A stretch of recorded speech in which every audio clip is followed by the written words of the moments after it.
ಹೆಜ್ಜೆಯ ನಿಕ್ಕುತ ಗೆಜ್ಜೆಯ ಕಾಲಿನ ನಾದವ ತೋರುದ ಸಜ್ಜನ ಸಾಧು ಪೂಜೆಯ ವೇಳೆಗೆ ಮಜ್ಜಿಗೆಯೊಳಗಿನ ಬೆಣ್ಣೆಯಂತೆ ಭಾಗ್ಯದ ಲಕ್ಷ್ಮೀ ಬಾರಮ್ಮ.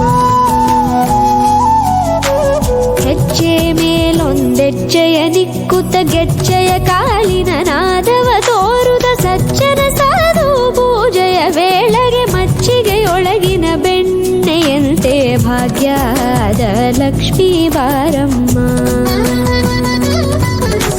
ಕನಕವೃಷ್ಟಿ ಕರೆಯುತ ಬಾರೆ ಮನಕೆ ಮಾನವ ಸಿದ್ಧಿಯ ತೋರೆ ದಿನಕರ ಕೋಟಿ ತೇಜದಿ ಹೊಳೆಯುವ ಜನಕರಾಯನ ಕುಮಾರಿ ಬೇಗ ಭಾಗ್ಯದ ಲಕ್ಷ್ಮೀ ಬಾರಮ್ಮ.